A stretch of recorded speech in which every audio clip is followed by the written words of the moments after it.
you know, you just get, let's see.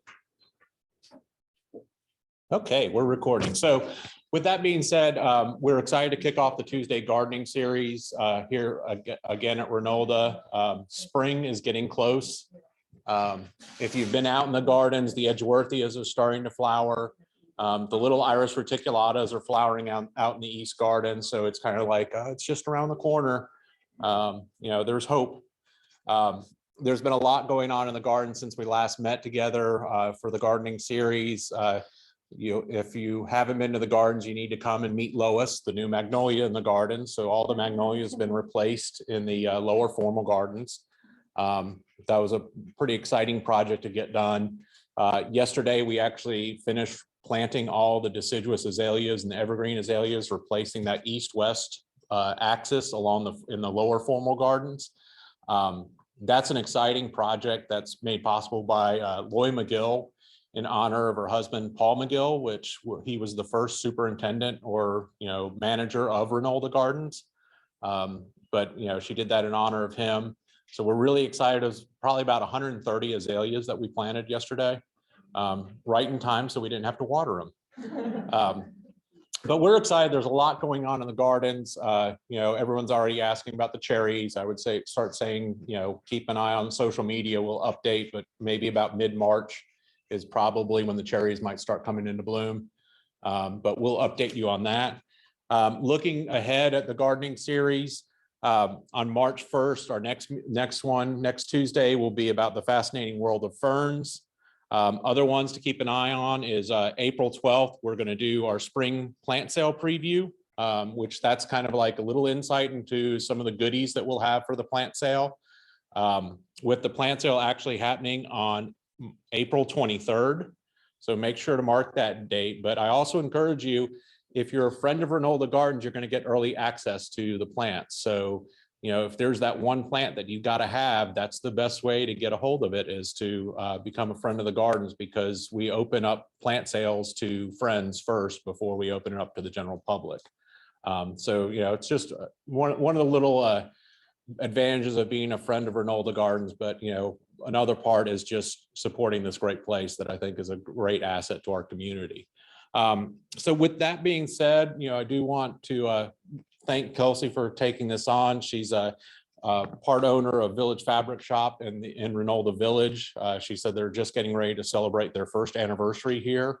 I think it's a great asset. I think it's one of the things that makes Reynolda unique, that we can have these kind of borrowing on the theme of one of our last exhibits at the house, cross-pollination, where, this is a great thing about talking about the natural world, which, the gardens embrace, but how they can be used in different ways, in this case, in terms of fabric. So I think it's going to be exciting.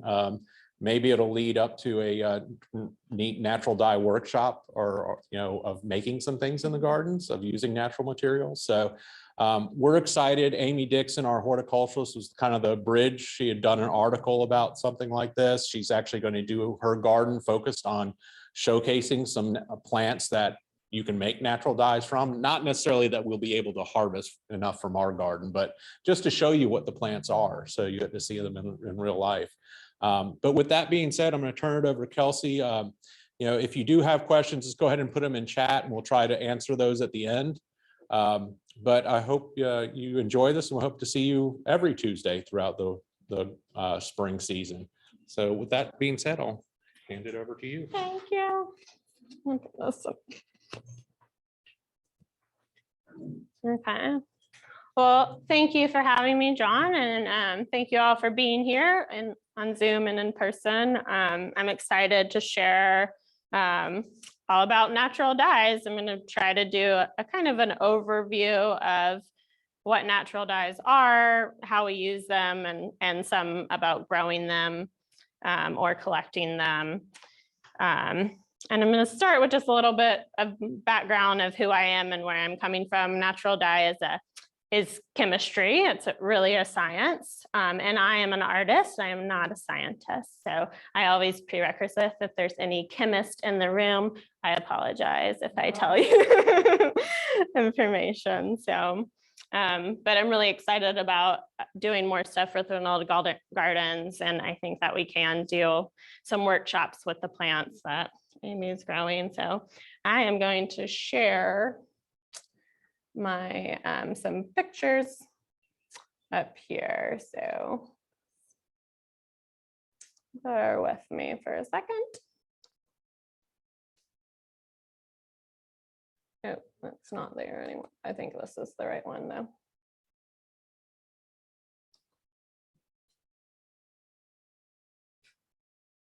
Just has a delay when you do it. Is this the right browser? Yeah. It's right there. Got it. All right. So I always, my mom is a quilter, so I grew up sewing, and I went to Warren Wilson College in Asheville, or right outside of Asheville, and was a part of their weaving program there. So I have always been really into where things come from. So I like to sew, but I was like, how do you make fabric? And I like color, and I'm like, how do you make color? So that's kind of how I got into natural diving. I was weaving, and I was like, all these synthetic colors are one palette, and how can I create my own? And I started playing around with both natural and synthetic dyes, and I just wasn't really interested in using chemicals. And I also love that you can collect and grow and find dyes and materials. So then I graduated from college, was teaching art, and then I got a fellowship through the Wingate Foundation to run a weaving studio. And Asheville has a really large natural dye community. So I got to learn from people who author books, Catherine Ellis and Beth Ross Johnson. And so I worked with a lot of really awesome mentors in Asheville to kind of hone my natural dye skills.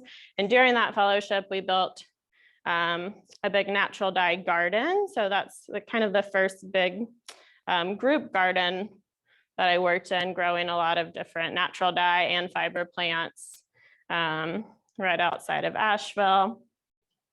So that was really when I started getting into growing and not just finding or purchasing dyes as well. And then I moved to Winston about 6.5 years ago. And as soon as I got here, I was like, where are the fiber people? So I went to Sawtooth and I started teaching there, met a lot of people. And then I also got connected with the Boys and Girls Club garden, which is at the Boys and Girls Club, and they have a big garden, volunteer run garden, and they mostly were growing vegetables and flowers. So I started growing dye plants with them, and we do a dye project every year. So this is actually a picture when we were doing eco printing, which is a type of dyeing that John was mentioning that someone he had seen do. That's a really fun, fascinating, more like printmaking and dyeing combined. So I've been working with them for the last 6 years. And then now I've opened the shop. I also have been working with the children's home some. So last year we grew a lot of indigo, and we did indigo workshops, processed the indigo, and then did some dyeing with the kids there. So I love doing community projects and doing dyes.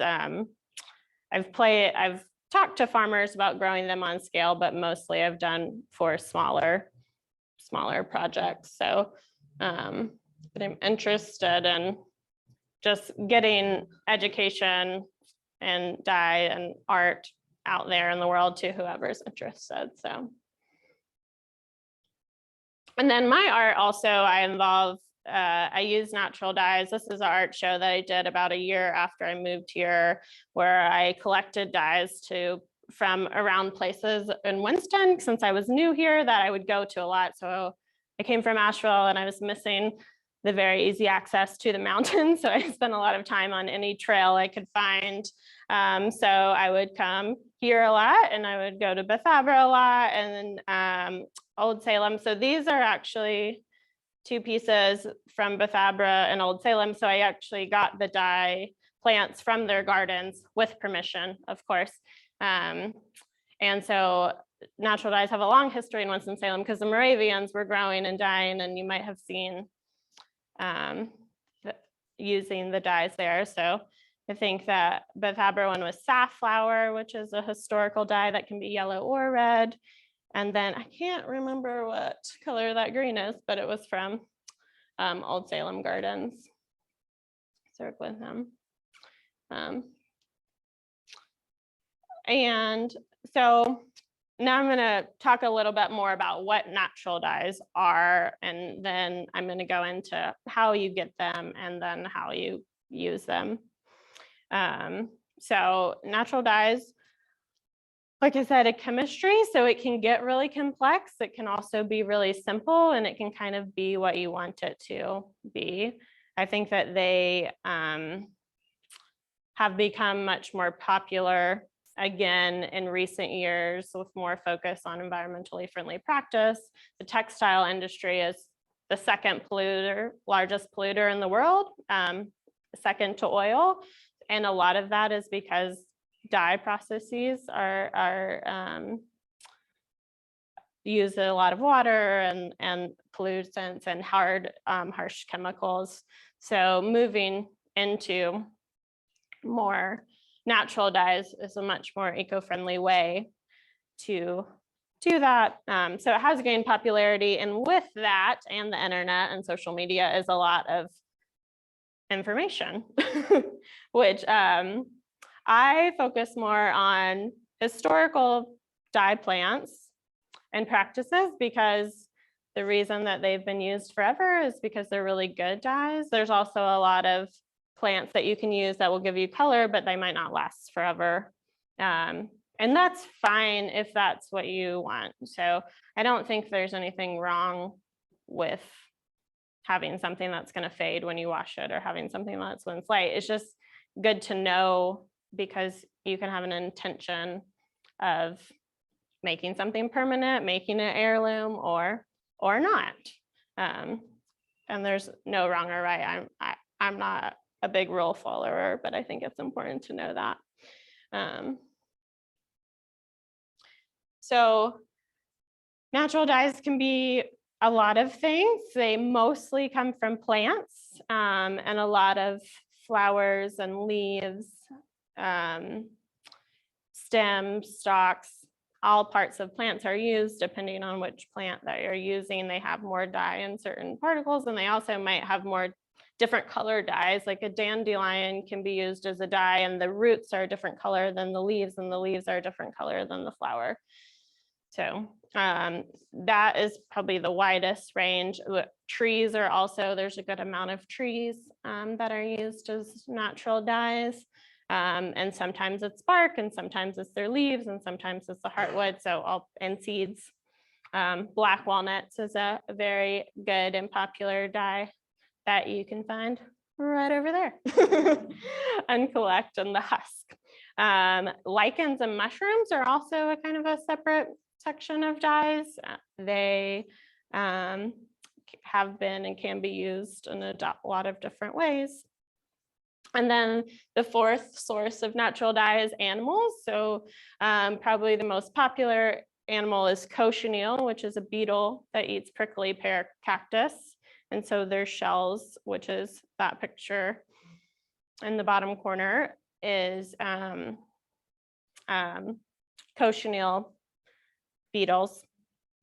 They are also a really popular makeup and food dye because they're safe. So the FDA controls what kind of dyes we put into our food. They don't do that for clothes. So a lot of natural dyes sometimes cross over, and Starbucks got a lot of heat because they were using cochineal in their strawberry frappuccinos, and it's not vegan because it's a bug. So if you Google cochineal in food, that's like one of the first things. This was years ago, but I was like, oh, natural dyes in the news. So dyes are bonding with fibers. So dyes and pigments are separate. A pigment is something that sits on the surface. So if you paint on a canvas or if you paint on the paper, it's not inside of the paper or the canvas, it's sitting on top. And when I'm talking about dyeing, I'm talking about it's bonding inside.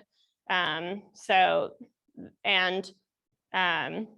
most dyes are water soluble. And so they're dissolving in the water and then they're bonding inside of the fabric or the yarn or the cloth or paper, whatever you're dyeing. So if you're talking about something that's sitting on top, it's really a pigment and not a dye. Those words do get crossed over a lot. And there's some practices that are more modern that people are calling dye, but they're actually pigments. So just something I like to mention. I'm mostly talking about dyeing, DY.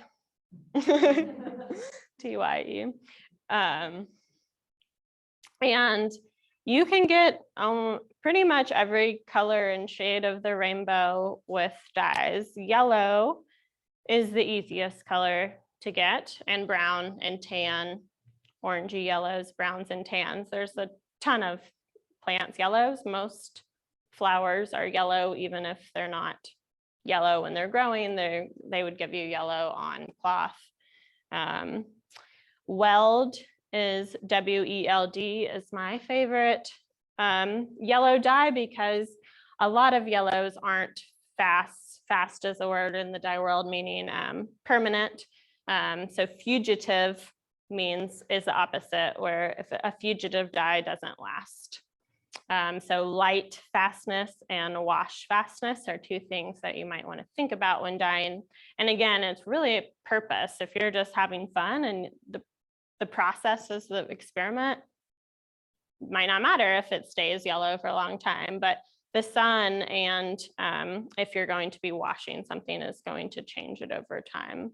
So a lot of yellow dyes are pretty fugitive. And then browns, tannin, which is in a ton of trees and plants, is used in natural dyes a lot. And I'm going to talk more about that later, but it's also a good source of brown, like black walnuts work really well as a natural dye because they have a lot of tannin in them.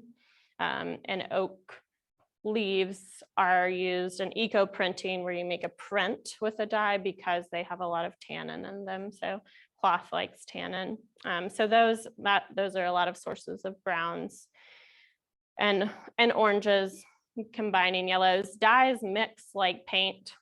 So you can make a rainbow with red, yellow, blue. If you mix red and yellow, make purple. So red is a little harder to get. Madder, M-A-D-D-E-R, is the main source of red throughout history and time.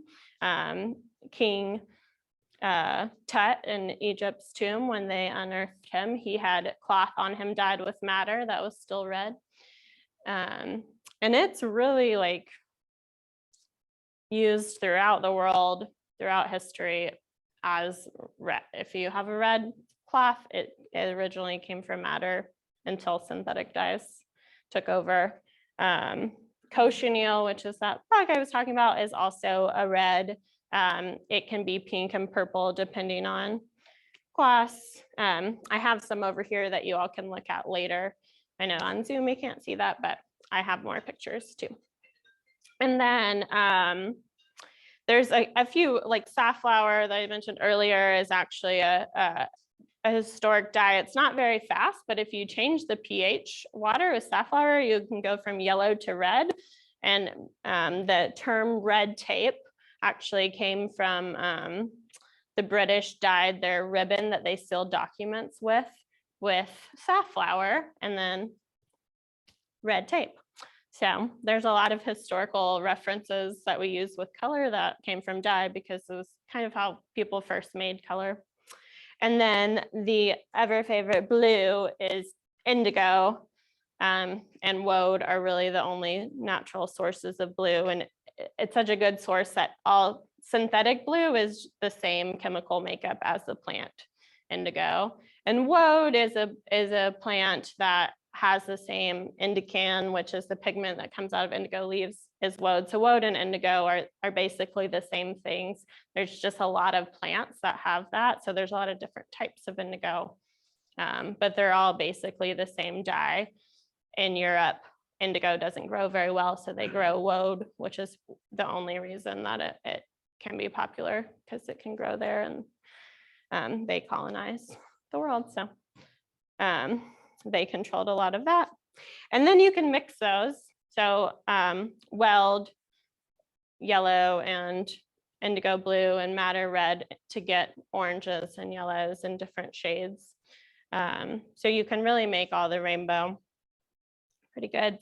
There's one tree called logwood that grows in South America mostly, and it is a purple heartwood. It's also used in leather industry, but it's a pretty cool plant. And the other source of purple that I just want to share, because I think it's fun and wild, is the Romans coined the term royal purple, and that really came from because purple is a pretty hard natural dye color to get, and so only the royals wore it, because it would take, they actually was making their purple with these sea snails, and it would take hundreds of sea snails to dye like one little piece of cloth, and lots of labor and throughout like the Mediterranean region, and they were just like depleting all these sea snails. So this practice is still done in Mexico, but they are doing it in a sustainable way where they just take the snail and squeeze a few drops out of it and then put it back. So really wild, super expensive and labor intensive way to dye. If you ever see it, I'm sure it's cool. I've never seen it because it's very rare and minimal. But it's a fun fact, I think, that color has been a part of every culture throughout history, because we've always worn clothes, and clothes represent who you are, and a lot of cultures and clothes dressed whatever station you were in life based on what color you were, and a lot of that had to do with what colors were easier to make. So there's a lot of history around class and equality in color and dyes. That's really fascinating as well.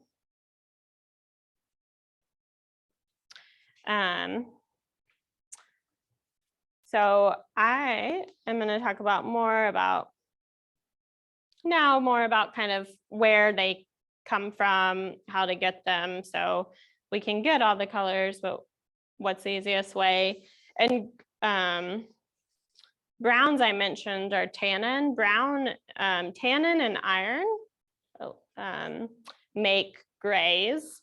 So you can get blacks by building up colors and mixing colors, but it's hard to get a really true black with natural dyes. It's hard to get a true black with synthetic dyes too, but you can get dark grays by kind of combining all the colors together and using tannin and additives.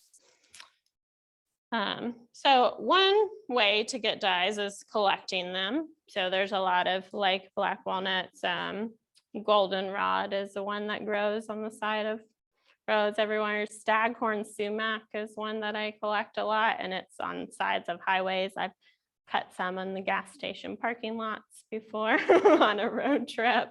I'm always like, ooh.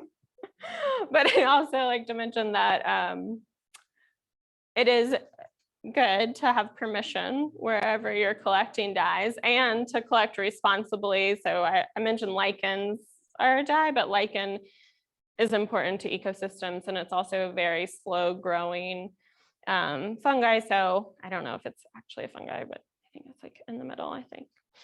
But you shouldn't go and scrape lichen off of trees. And but at Salem Lake, it falls onto the pathway a lot. So that's a great place to just pick a little piece in your pocket if you want to play around with it. But it's not something that I would ever use at scale, just because I don't want to go strip it and mess up an ecosystem. So I always like to just be responsible whenever you're collecting and growing in plants.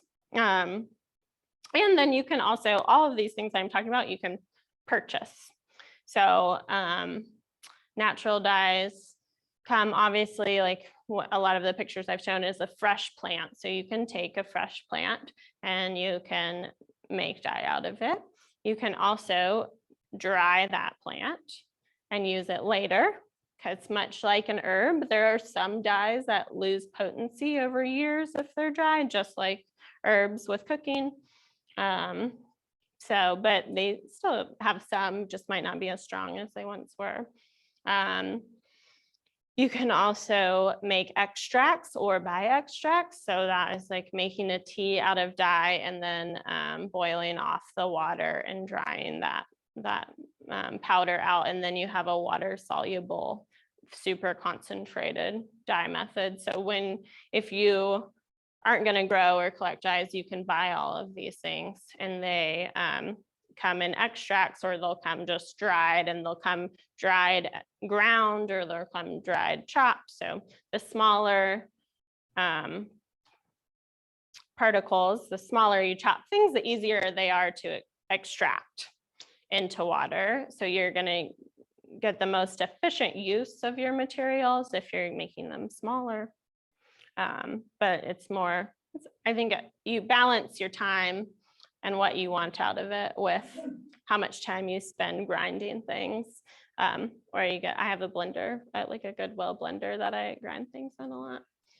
So that's a great tool.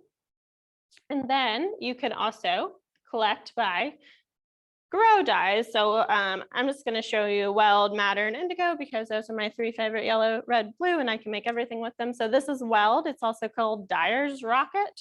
That's another common name for it. It's a biannual, and it has a pretty sensitive tap group.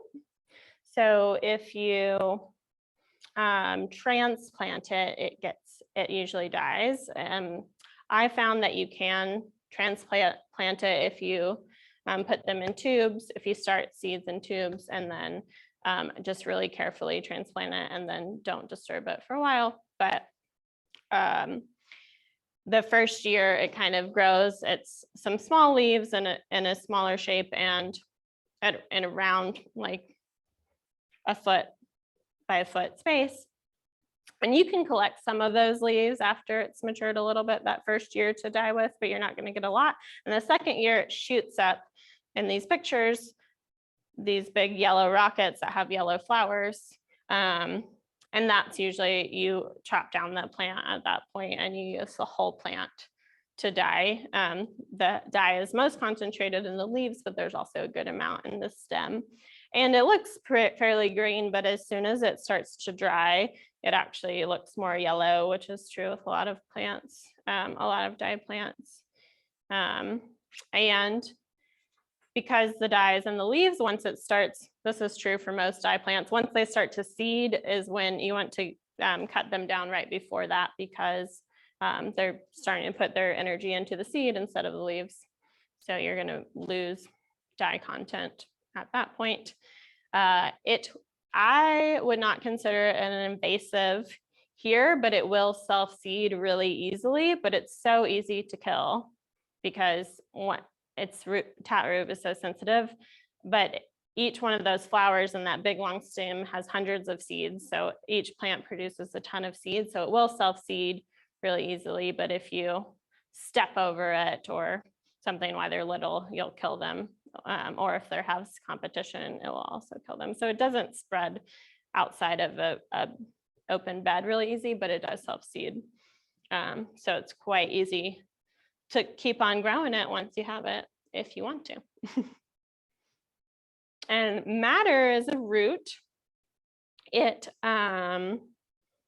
takes about 2 to 4 years to, in our climate, to mature. So you want those roots to be about the size of a pencil before they have enough dye content in them to use.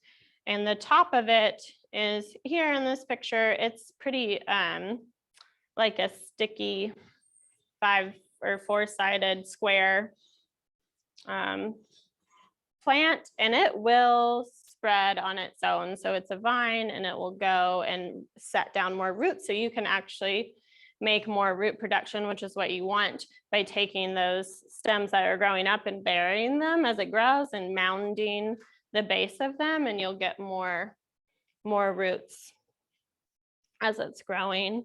But I think it's good to do in a raised bed or a contained bed because the vines will spread. And you can also harvest it in sections. So if you have a few madder plants and you only dig up part of them, the rest of it will regrow and continue to be a plant or keep spreading. So you can plant a bed of madder, and because you need about 3 years before you can harvest it, harvest 1/3 of it, harvest the next third the next year, the next third the next year, and then let it refill in itself fairly easily. And you can also collect seeds and plant them.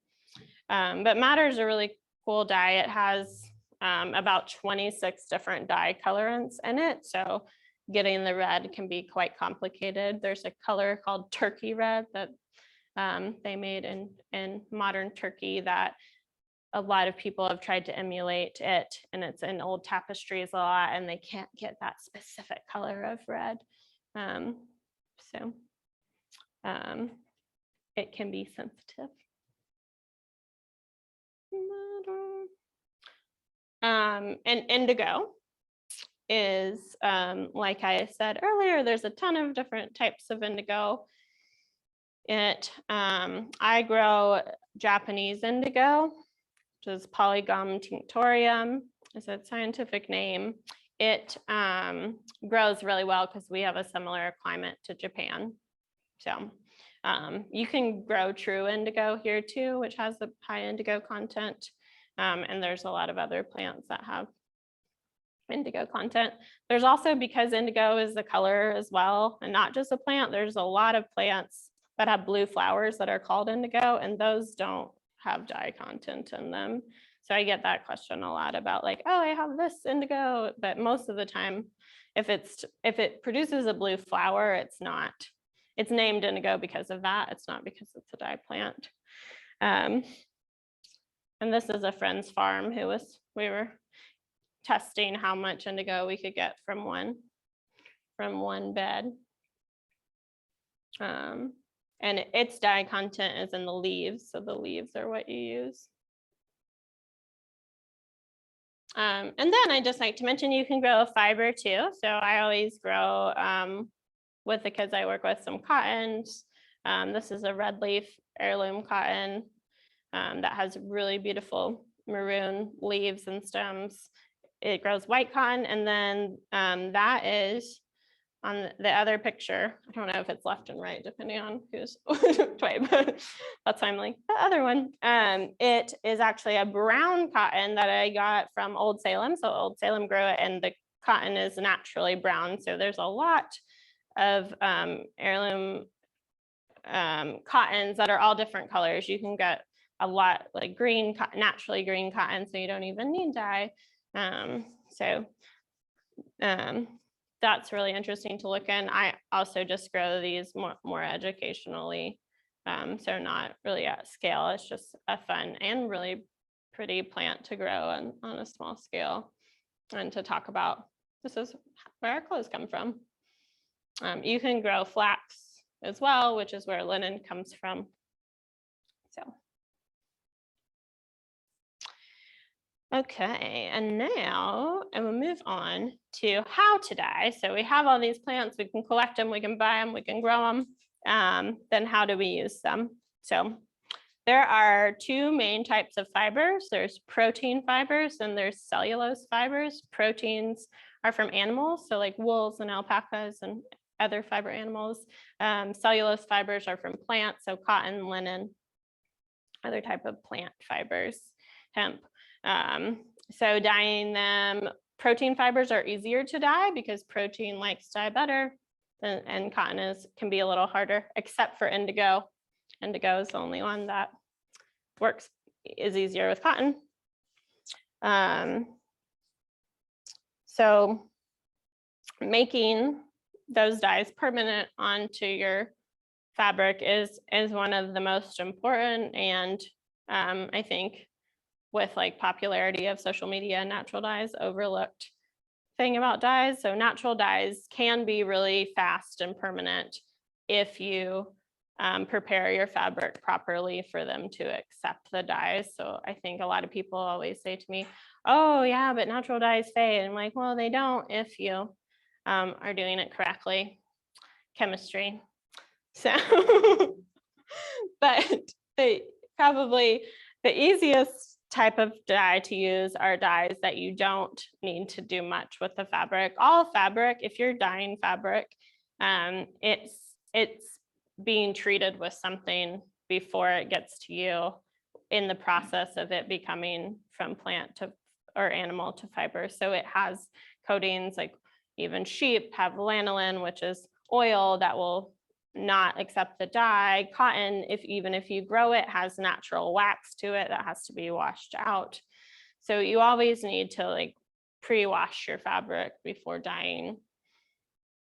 But substantive dyes are dyes that don't need a mordant, and I'm going to talk about what that is, but they stick to fabric without, other than washing your fabric first, stick to fabrics out. So black walnut is a great example of that because of its high tannin content. So a lot of things with tannin will stick to fabric without much prep. So if you want to do an easy natural tie-dye in the fall, August is usually about the time they fall, depends every year, but and you only need the husk, so you can throw the nuts back out to the squirrels. You can also collect a pile and the squirrels will pick them for you, which I've done before.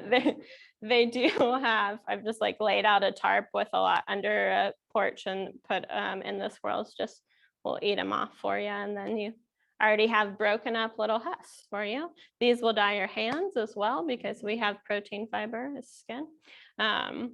But they do have the strongest dye content with their green. So if you want to let the squirrels do some work for you, it won't be as strong of dye as you want, but you can get a lot of, like this picture on the very end, that's black walnut, and also those three are all black walnut dyes. So you can get a lot of ranges of brown depending on just, it might just be like how that season grew that year. So like vegetables, if you have a super rainy year, your tomatoes might be a little bit more watery than they are. Dyes work like that too, the seasons and the weather can kind of affect the content, the dye content. So they work in every form, strongest when they're green. I've also found that you can freeze dyes, so that's instead of drying them. So freezing them works really well. And they're using heat to extract the dye into water and then adding your fiber into the water to absorb the dye. So that's substantive dyes, which are mostly dyes with tannin. So staghorn sumac will also do that. And then mordant dyes is the biggest section of natural dyes. And they need a mordant, which is from the Latin word to bite, to help the dye stick to the fabric. So those protein fibers, the animal fibers, they only need a metallic salt is what we use for mordant. So alum is what the most common natural dye because it's clear, it's non-toxic. Potassium alum sulfate is a specific, there's a lot of different types of alum, but that's the most common one used with wool and protein fibers. And so the protein fiber sticks to the alum and the alum sticks to the dye. So this picture up here, that's harder for y'all to see, but you can see there's little things floating in the water. So those are actually the alum and the dye are sticking together because they're in the same pot. So the most efficient way to use dye is one pot of mordant and then one pot of dye, because if you put them all into the same water, they'll form bonds in the water outside of the fiber. So you'll still get it on the fiber, but usually when you're dyeing, dye is your most precious resource, the actual material or the actual plants that you're using. So you don't want to waste it by mixing it all in one pot. And then depending on your mordants, you can change the colors. So you can change, this is all Dyer's Coreopsis, that range of colors. So you can change the pH to change colors in water. Your water source will affect the dye a lot too.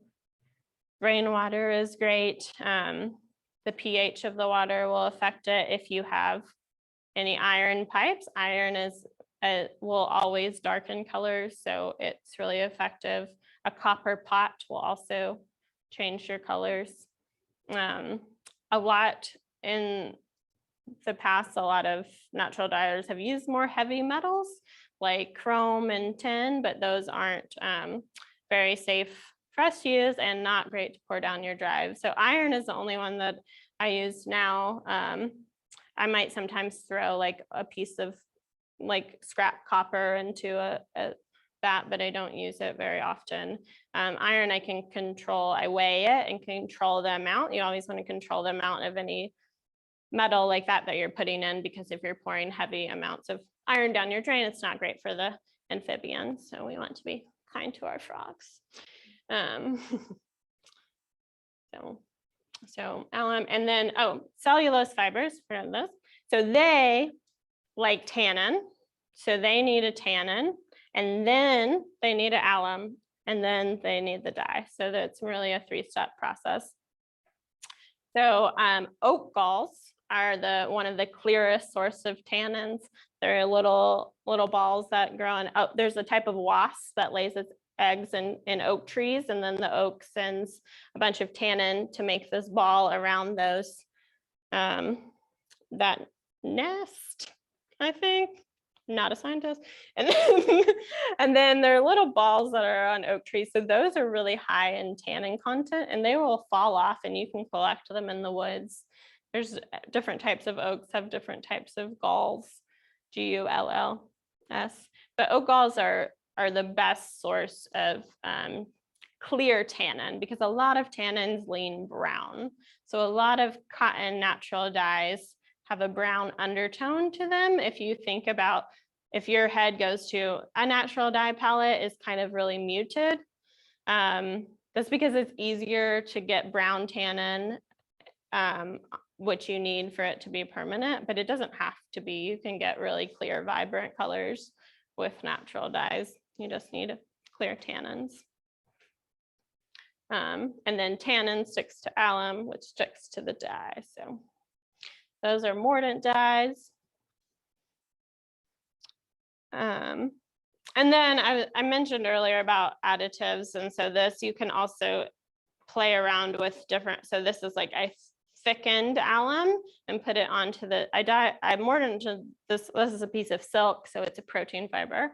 So it just needs metallic salt. So I mordant the whole thing in alum, and then I took a thickened album and painted these stripes onto it. So you can play around. A lot of printing and cloth has to do, mud cloth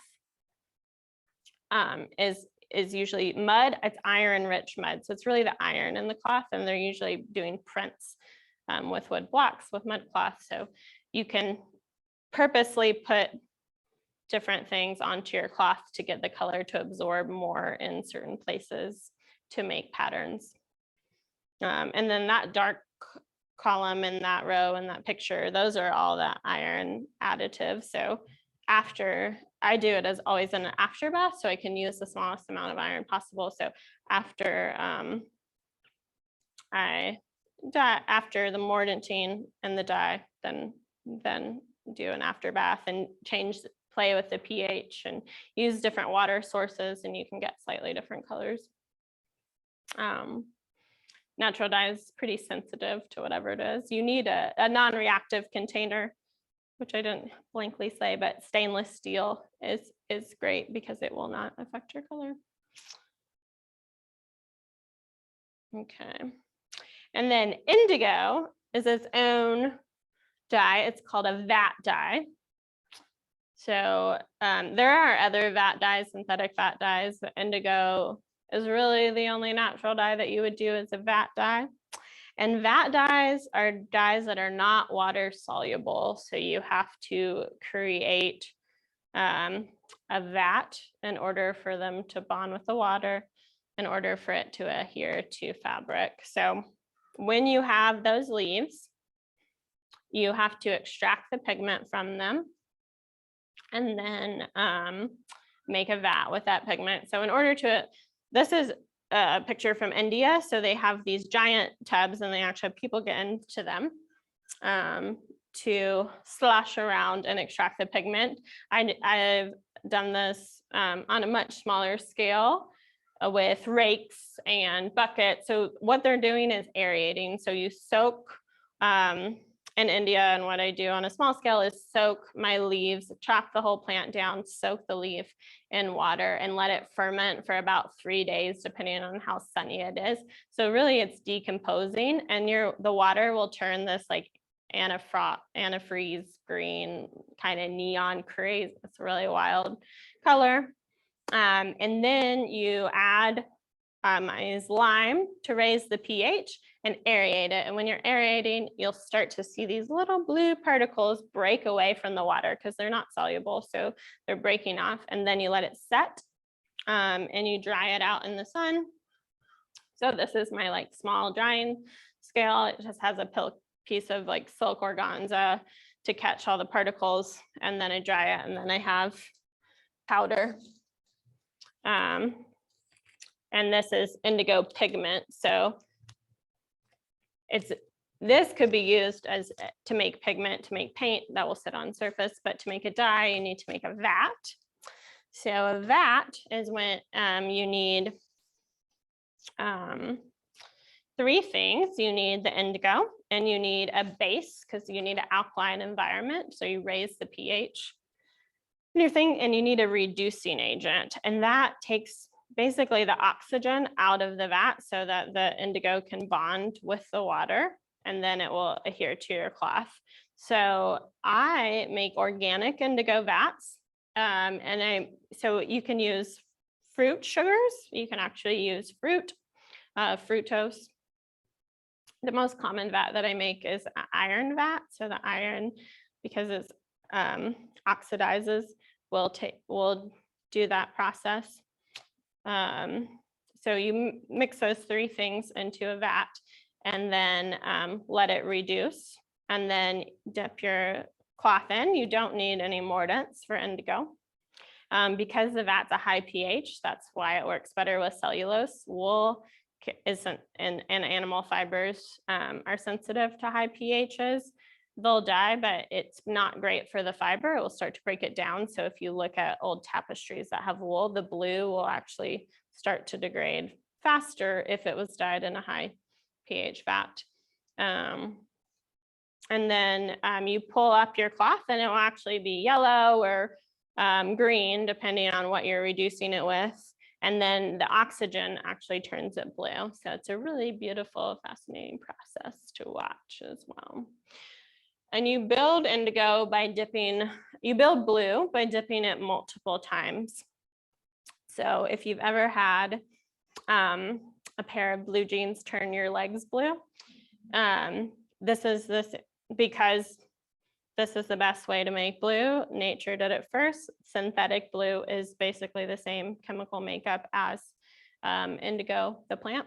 So they're using vat. It's a vat dye. So if the vat isn't properly reduced, the pigment, the dye won't actually set inside of it, and then it will couch a lot, which turns your legs or your hands blue when you have it. And some of that is natural, and some of it might not be. It was not the best vat to use. So you can use plant fermentation to reduce fats. There's a lot of different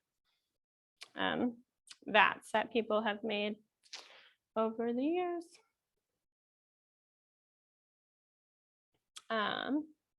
So there's a lot to learn about natural dyes, and there's a lot of plants and a lot of really awesome stuff. And I think there's really, I hope the biggest takeaway is there's no wrong way. And everything that I've told you is very much like, if you want a specific color and you have very set expectations for what you're trying to do or grow, then these things matter a lot. But if you're just wanting to play and have a lot of fun and see what happens, and you don't care if it's like yellow or slightly brown or a little more orange, just go for it and do it and experiment and have fun. Because I think purpose drives a lot of why we do what we do. So there's a lot of rules, but there's also a lot of good reasons to not follow them, I think. Yeah, thank you. And then I would love, I see there's some chats on the Zoom, so maybe I'll go to those. And if you all have questions, I have, oh, it's 1:20. Let's see. Squirrels. Yeah, so workshop, so at Village Fabric Shop, which is just right over here if you haven't been, Nicole Aslan is my co-owner, and we opened it 1 year ago on Saturday. We're having a birthday party, so you should come out, we'll have cupcakes. And we have natural dye supplies, so we have mordants, and Score is what is the specific soap that is really good to clean your fabrics, and then we have a bunch of extracts and raw material dyes there. And Nicole is also, we met because she moved here about 2.5 years ago, went to Sawtooth, and they were like, you need to talk to Kelsey. So she also teaches natural dyes. And she has a lot more experience. She got her master's at NC State in textiles before she came in, did a lot of research about mushrooms and mushroom fibers and mushroom dyes. So she is very knowledgeable about that. I don't know much about fungi dyes. So she's great and wonderful to talk to too. And so we don't have a kitchen at Village Fabric Shop. So we have done indigo workshops in the grass outside, but we don't really have a messy space. So we both still teach at Sawtooth. So I have a natural dye like 101 class, I think in March coming up too. And Nicole mostly does indigo classes there. So because they have a dye studio, so we're a little bit limited. We do classes, but we don't have like a messy dye kitchen there. And any other questions? Paperwork in the same way as fabrics? Yes. And the only thing about paper is that you generally need water. So as long as your paper can withstand, mordant dyes typically need time in the water. So soaking paper in water for a long time with heat will disintegrate it. Indigo is pretty easy because it's very fast. The vat dye is pretty fast. You can dye something in like less than a minute with a dip.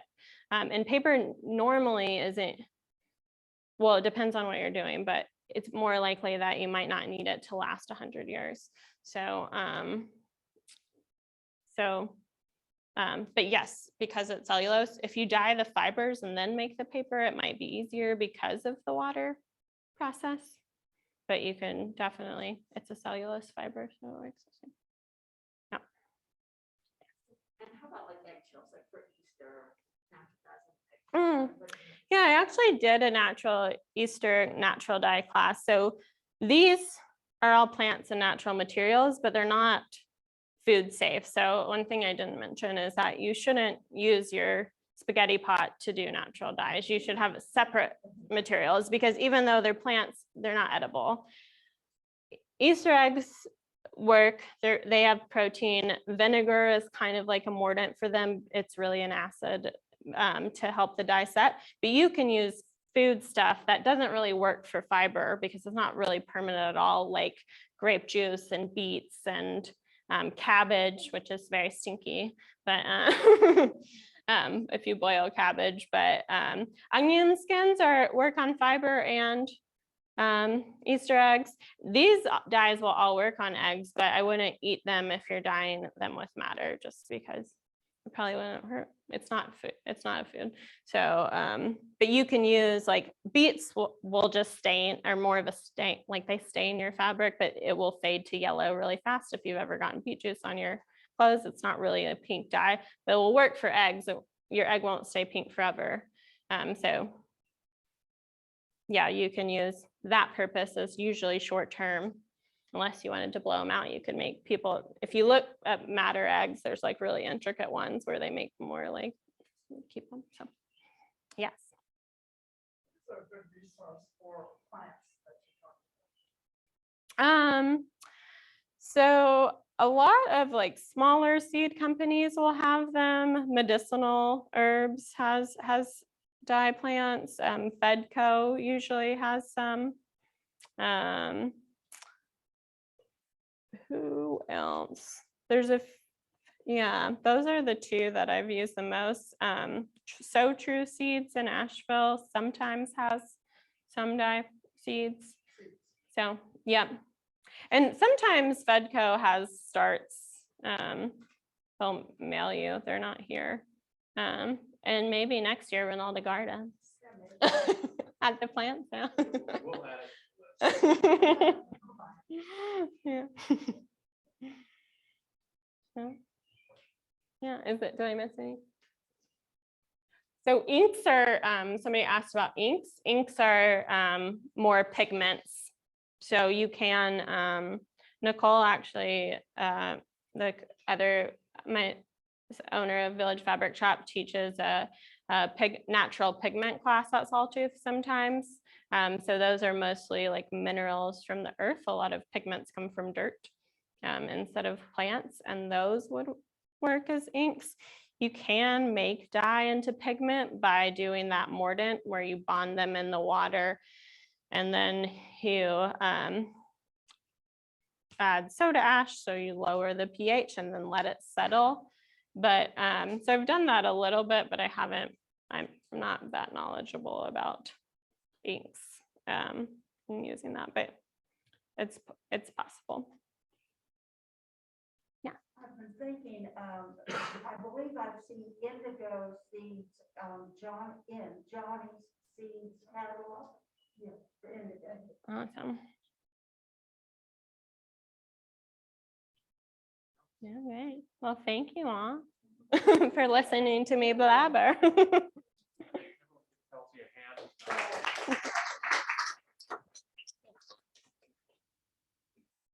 So, this has been great having, starting the series. I think this is a great way to lead it up. I definitely am really interested in trying to see how we can do some workshops in the garden.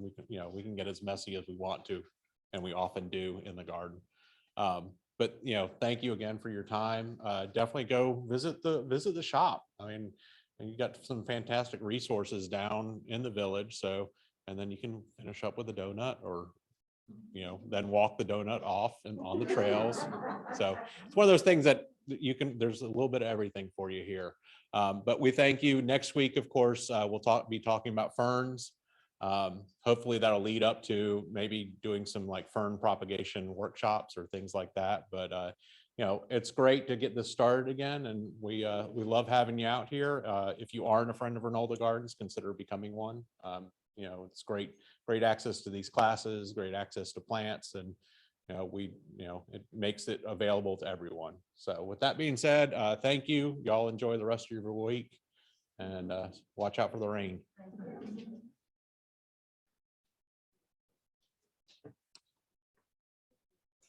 And I felt bad saying this on Zoom for the Zoomers, but feel free to come over and touch and look at my if you would like to. Once they're set and they're in that process, do you have to do like sometimes when you're like tie dyeing or something, you have